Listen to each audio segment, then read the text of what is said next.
All right, it's time for the October wrap-up. We're going to talk about the 14 things I have read. October was a very long month, but it was a good month. I got a lot of creative energy back. You probably have seen that from the shorts I've been trying out, and I have more videos going up because I've had more energy. I've also had some mental health lows, but to counteract that, my friend just got a kitten who premiered in my reading vlog on Monday.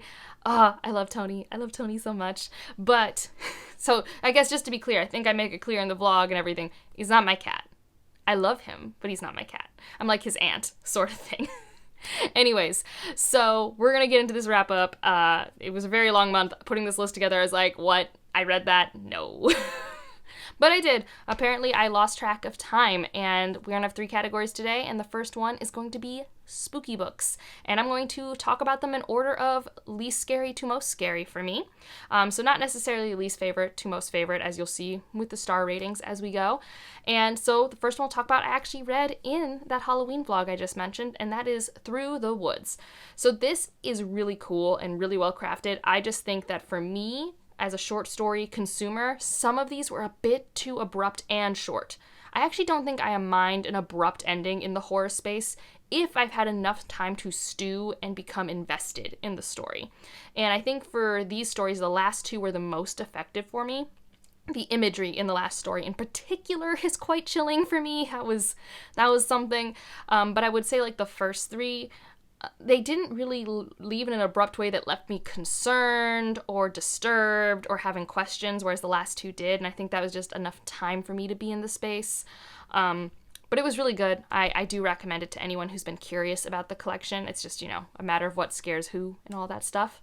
And the next one is Tender is the Flesh. So this one only beat the last one just because there were 2 moments in particular that I just went like, Like, I was very disturbed by some imagery. If you haven't heard of this book, this is a dystopian written by an Argentinian author. It's dystopian horror in particular. This is a world where we can no longer use or consume animal products because of reasons. And as a result, we pivot to using human products. That means we process humans like we would animals after we kill them for their meat. Like, it's all of that, and we follow it through the lens of someone who is involved in one of these processing plants during a moment in his life where he has been going through a rough time with his wife and his family. And I don't really want to say more about it than that. Like, I will say that for me, this didn't feel revolutionary or groundbreaking, but I did enjoy the conversations we had about it at book club, especially because I do think it does like one thing different than what I'm used to in dystopian stories. I don't want to bring it up because I think it's kind of interesting to discover that on your own. But for me, it was a really dark time. It was at times really gratuitous. Like, I don't know, you can argue whether it should have been this graphic this often. And for me, there came a point where I was numb to all the graphics. Like, I wasn't feeling anything because of it, except for, like I said, like 2 moments. It's interesting, though, to see this book that was written before 2020. And it's obviously not a commentary on where we are now, but in some ways that these people have responded to their own pandemic that resulted in this situation. The parallels to how we respond now, it's striking what she was able to imagine and hit on the nose. So I always appreciate that when like someone has been, making a sci-fi or a dystopia and like kind of correctly guesses some things. I mean, there's just something interesting about that to me. That said, I really, really had to suspend my disbelief with the world building in this. Like, the world building is there to serve as the thought experiment for the dystopia and study of society. That is its purpose. But if I look at it too closely, I'm just like, the math isn't mathing. Is essentially where I land with it. So, definitely probably not like a book that's going to stay with me that long, but I'm glad I read it. And so up next in the spookiness, let me make sure I have this in the right order. Let's go with What Moves the Dead by T. Kingfisher. I loved this. This was so incredibly fun for me. I have read 2 other T. Kingfishers. This is my 3rd one. And basically from page 2, I was just like, yes, this is going to be a great protagonist. I'm here. I'm ready. I loved all the character dynamics and interplays, the way I was invested and had buy-in to all of these interpersonal relationships very early into the novel, like 2 chapters in. And actually, it's a novella. Sorry. But still, even more impressive, I was completely invested into all these interactions, and then how it still carries with it, even though it has this T. Kingfisher banter and character work and slight whimsical nature, it still had those gothic vibes of the story it's inspired by. I was really impressed by that, and even though it's very obvious from the get-go, from the cover of the book, what's going on to you as the reader, I still felt very tense during the climax of this story. I was still very uncomfortable for my main characters. I was still like, how are we resolving the problem? Like, I was still very at the edge of my seats. I don't really think there was a moment where I was like truly terrified, but I read this at night, Halloween weekend, and the vibes were on, and the audiobook was really fun. Another thing that I just really liked about this book has nothing really to do with like the spookiness factor, is that T. Kingfisher has this way of having characters think and respond to the world with certain like internal monologues that are like these lines that truly speak to how I think sometimes. And it's like one of those things where it's like, this is a very obvious thought or conclusion, but I hadn't seen it written down before, and I really relate to that sentence. And I don't feel that way about many works by many authors, except for maybe like Jemisin. And so it's not like they have the same writing style at all, but it's just really exciting to keep confirming for myself that this is like new favorite author potential. It's just like, it's really exciting. Next up, in terms of spookiness, is The City We Became. I love this book. I just reread it. Full disclosure, I'm filming this November 1st. I might have finished The City We Became earlier this evening, but it's a reread anyways, and I wasn't going to put it on the next month's wrap-up. We're wrapping it up here, because I already even have, like, a very old review of this book on my channel. Like, very old. Be kind if you go watch it. But I love The City We Became, and I feel like the first time I read it, I missed how incredibly spooky it is. Like, this time through, there were moments with the eldritch horror that I was like, my spine had tingles. I was uncomfortable. I even knew what was going to happen. This was a reread. And it was a reread where I pretty much remembered everything. I was just there to be with some characters I really like and just be in the world again. And just be in Jemisin's prose. So good. If you don't know what The City We Became is about, it is a world where cities, once they have acquired enough culture and energy, kind of form their own entities. And these entities reside in these avatars. And most of the time a city has one avatar, but New York has 6. And it's about how these individuals who were just living their lives and suddenly have the powers of New York City handle that new knowledge and then suddenly have to get up to speed and come together to fight a threat that is coming for New York City. I love fish out of water scenarios. I love the study of cities and cultures. I really enjoy that. I'm not a New York City person. I've only gone as a tourist. Like, I've gone many times to Times Square specifically to see musicals. I have no cultural relationship to New York City, but I do love cities. I chose to live in Boston because I like Boston as a city. I'm from Cleveland, although I grew up in the suburbs. I fully claim I have not lived in Cleveland, but I did live in Columbus, Ohio, when I went to college, which is a city, but it's more of a college town, which you can argue that about Boston as well. But I have lived in dense areas a lot of my life, and I enjoy the complexities of that, the tensions in that. I've lived in 3 different neighborhoods in Boston, and the different feelings of those has been really interesting. So that, but getting to learn about New York City was really fun. But even ignoring that, I just love the characters. I don't know how people couldn't love Bronca. Bronca's one of my favorite characters of all time. She's this 70-year-old Native American woman running an art gallery in the Bronx. Like, I love her. Yeah, there's just so many great characters. I almost wish the book was longer so I could spend more time with each character, even though they do each get to have shining moments. I would say that Manny and Bronca are kind of the main characters of the first book, so we only get like 2 boroughs that are like the main point of views, but you get everyone else's point of view. I guess I could say that Aislinn also has a main point of view. But I really like it. Oh, it's so good. And as you can see, I already have the second book on my shelf. Let's just all marvel at my Jemisin section at the moment. It brings me joy. But yeah, the first time I read it, I didn't really connect with the spookiness as much. And this time I was like, this is so creepy.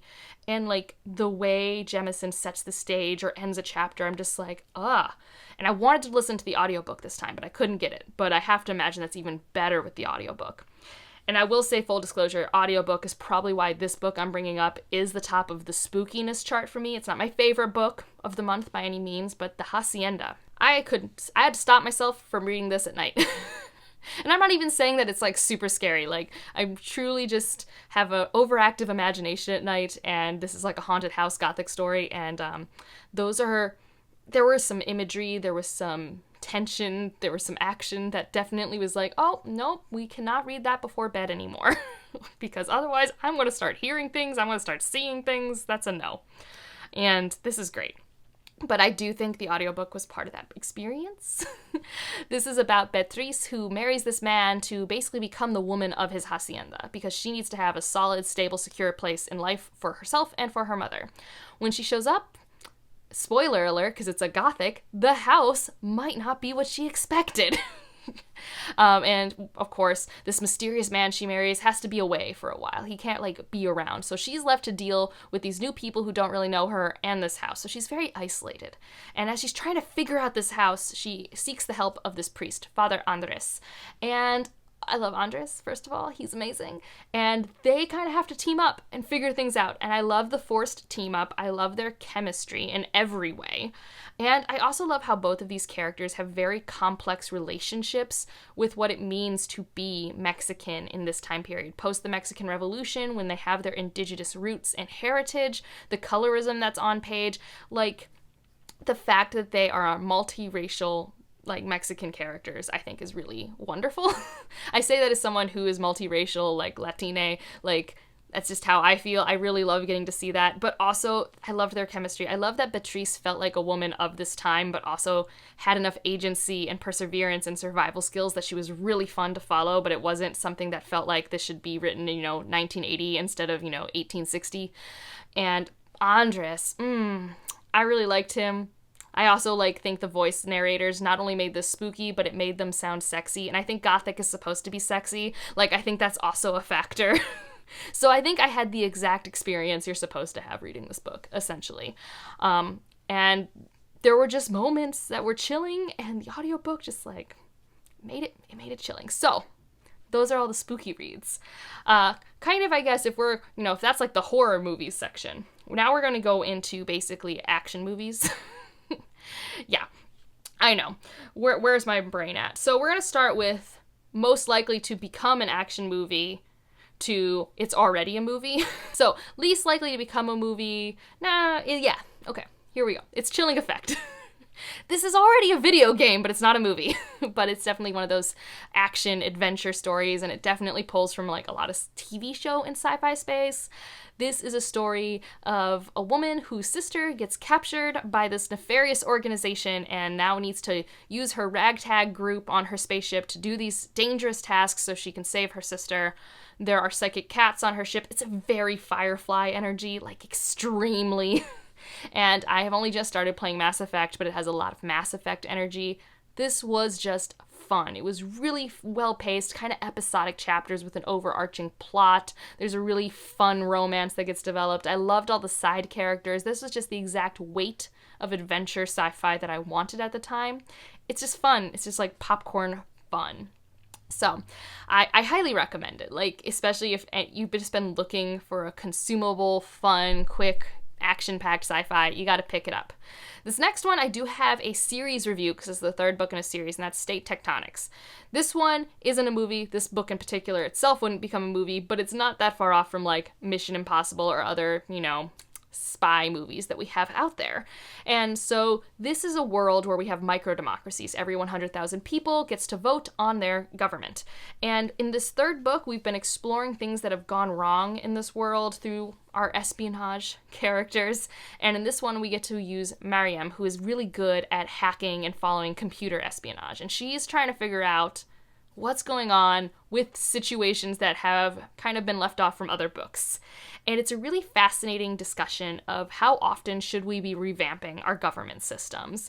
And, how much power should we let certain people have? Should there be a monopoly on information fact-checking? There's a lot of fascinating discussions on this. I will point you to my series review just because it's really hard to talk about this book without spoiling the first two, but the project of this series is so fascinating to me.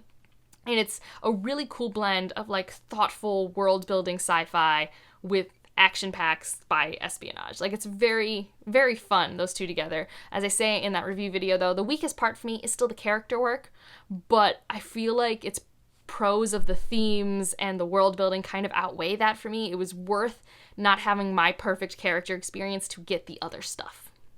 Now, these next two I'm just going to group together because, come on, it's going to become a movie one day, and that's Bands of Mourning and Secrets of Mistborn, just the Mistborn world in general. But we're just going to talk about Bands of Mourning because you can't really even talk about Secrets of Mistborn. I read Secrets of Mistborn. I'm a Cosmere fan. I love Secrets of Mistborn because I'm a Cosmere fan.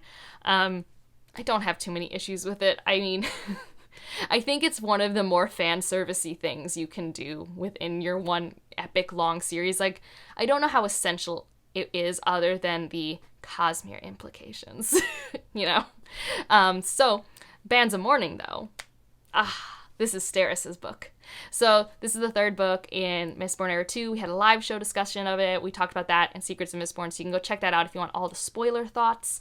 But this one, I really enjoyed how the world building opened up and the tech magic stuff is happening. And I love Starrett and I'm getting to know her more, and Marcy kind of coming into her own, further developing Wax and Wayne. Like, it was great. I had such a fun time. This series is just so cozy to me. I just have a cozy, fantastic time. And kind of, this is already a movie, Batman The Long Halloween. Technically, no one movie is Batman The Long Halloween, but Batman and I think The Dark Knight, one of the Christopher Nolan Batmans, pull heavily from this comic. So we're going to say it's a movie. And I had a fun time. I don't think for me, like, it's one of these, like, revolutionary pieces of art I've ever consumed. I know for many people this is one of their, like, top graphic novels. And I enjoyed it. Like, it was fun. I enjoy Batman being Batman, and I get a lot of that in this. So that's really enjoyable. I do think in the amount of pages I got, there was some interesting character development. I thought that I was really fascinated with that. The mystery that is in this, I really didn't know the answer for most of the graphic novel. And even then, when I thought I knew the answer, it wasn't the answer. Like, it was fascinating. So I thought that was really well done. And I enjoyed getting to see all the characters that were brought in. I enjoyed the art style for the most part, although I think it was still a little minimalistic in its color palette for my tastes. And yeah, it was a great way to spend the weekend. I was unprepared for its narrative framework, and I talked about it more in the vlog on Monday, but that one obviously is a movie. And the last category is, I think I have to say family issues, but I really wanted to say father issues. Like, the daddy issues are strong in this section. So we'll go in order of least daddy issues to most, because one of them is definitely familial issues. It's just I don't think it's the father specifically, and we'll go from there. All right, so the first book that technically breaks the rule, but honestly, family trauma is definitely why this book happens the way it does, and that is The Genesis of Misery. This is the Joan of Arc in space book. I don't know how much you need to know about Joan of Arc, although I do think your experience is different based on how close you are to religion or not, just based off, like, the small circle of people I've been talking to. There have been, like, very different experiences based off people who, like, are more secular versus people who have been in religion and things like that, which is kind of interesting. So Misery is a character that I am very conflicted of, because this story at its core is a character study of Misery. How she goes from being someone who believes that they have a delusion, that they are not the chosen one, they are just void mad, and they're just trying to survive, and they're very cynical, and they're very snarky. That's who we meet at the beginning of the book. That is not who we have at the end of the book, and it's more of a stepwise function than a transition, if that makes sense. And that type of character development is jarring for me, to say the least, and I was unprepared. I was really unprepared, and I spent the second half of the book, like I said, and if you don't know what stepwise function is, that means we were here, and now we're here, and we just jumped. It was just a jump. That's how it felt to me. There were definitely reasonings I could give myself for why things happened, but I spent the second half of the book going, what happened? Did something happen that I missed? What happened? And I don't like that, and I definitely didn't miss anything, but it bothered me. So the character development in a character study book was not up to par for me, so that's why this book is, like, not going to be something I really recommend to that many people. I think it's an interesting project. I think at all, if you want to explore the creation of a prophet-like character and how they deal with the society you might want to check that out. I do think the selling point of this, the thing that I think is actually the biggest thing I would point people to if they're really curious about it, is the world building. The world that Nian Yang creates here is vibrant, colorful, opulent, involved, politically dense. The language is so thought out. The military system is actually very different from what we're used to. I mean, it's similar in that it's hierarchical, but the names of them are based off foods. There's banquets and servings, and so the world building can be immersive, but for me, the character work was very distracting, and this immersive world building is done in a very descriptive way that didn't work for my brain with its like slight aphantasia. So that was kind of a downside. It's like, I know all these cool things are happening. People are wearing really cool things. There are shiny, cool stones around, but I can't see any of it. And at any point where we could have gotten world building exposition, the story chose to go a different way because the point of the story wasn't to give me the world building. It was a character study of misery, which is why I think for me, this book kind of failed in its project in translating or communicating to me, I don't know what it wanted. I don't know what I got out of this book, which is kind of annoying because it was kind of a chore for me to read, but I was hoping for a payoff, and I didn't get payoff. I got confusing and a jarring character stepwise function. So, but definitely Misery is who she is because her family's messed up. Definitely. That's it. Like I said, I could make reasons for why things happened the way they did, but I was not shown the transition, and so I felt very, very, very confused, like incredibly confused. But next up, we'll go with Lobizona, which this is definitely an issue with dads because our main character, she is an undocumented American in Florida with her mother, and they are there because of her father who went missing, and she also has relationship to this other part of society, a supernatural society, because of her father. So basically, a lot of the plot is because her father is not in the picture. I enjoyed this quite a bit, but I did actually open my eyes to the point that maybe when I want young adult, I really need to stay away from young adult fantasy. And for the reason for that is that young adult fantasy typically falls into some predictable plot threads or plot pacings that don't work for me. They're very plot-driven. I'm not a very plot-driven person. And YA fantasy can be very plot-driven in a formulaic way that does not feel good to me. I loved this book when we were in part 1, when we were in phase 1 or whatever it was, when we were just in the contemporary setting with her mom and her like sort of grandmother figure, and we're just like going through her life. I'm sure everyone who read this was like, that was so slow. I was thriving.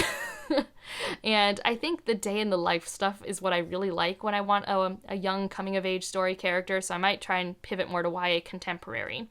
But when we then go into a more traditional school setting, like a magic school setting, that wasn't really working for me. And I really can't pinpoint why, other than it felt like the book kind of then got a little long and was a little more plot-driven than character interaction focused for my taste. That said, I'm so happy this book exists, and I'm so sad that its sequel didn't perform that well. Because this is a bilingual, undocumented American character who is, like, lovely to see on the page. She's also Argentinian.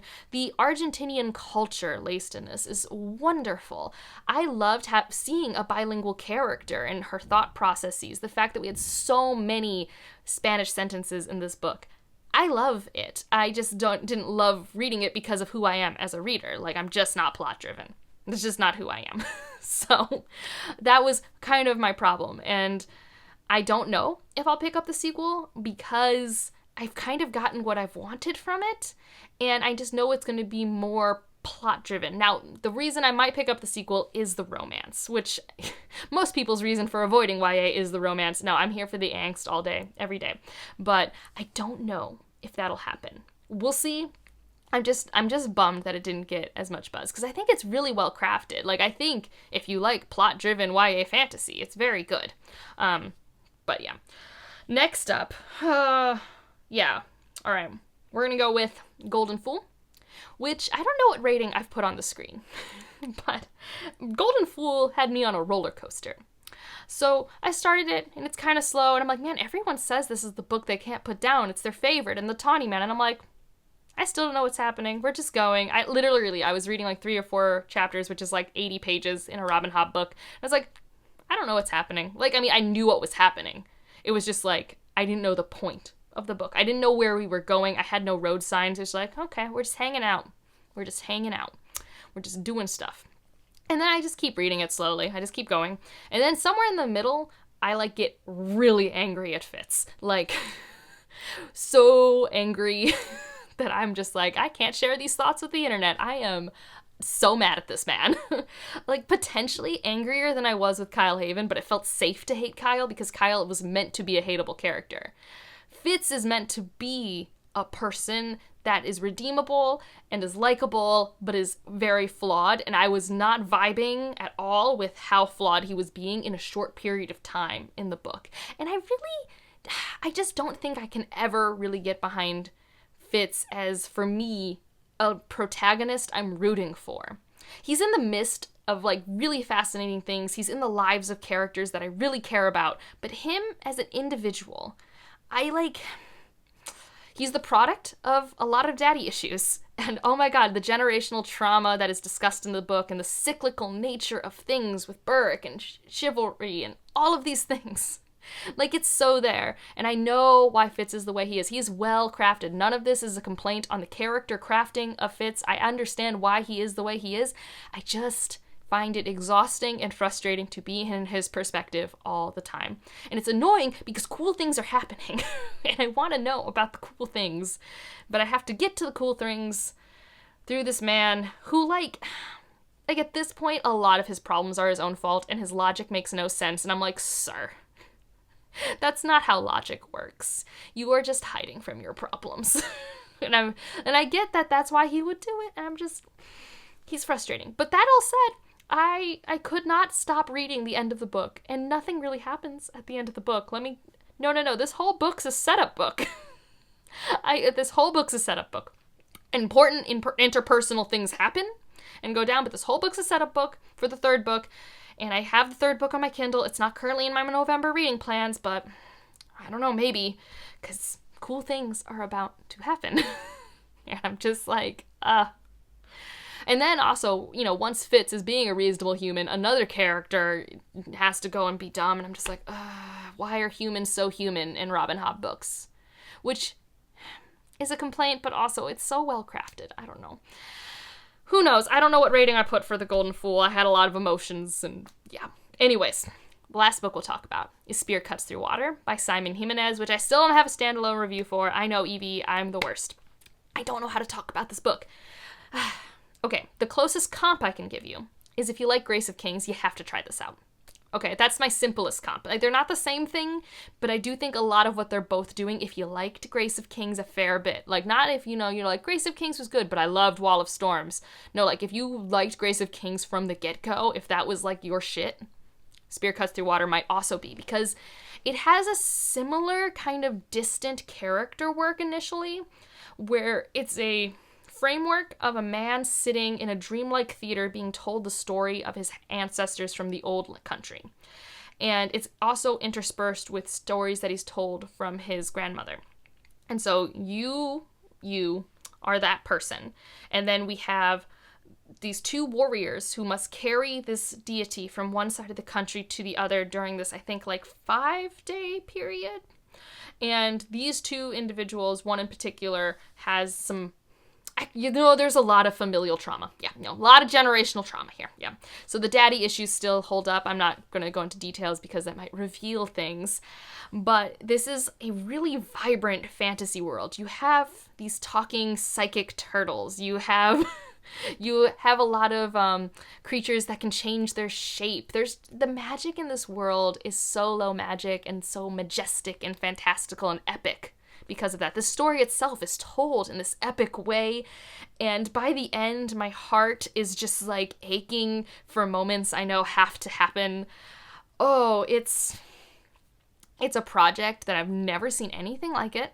You have to try it out for yourself. It's not going to work for everybody because it's an ode to theater, to performance in a way that I don't know if it'll translate to everyone the same way.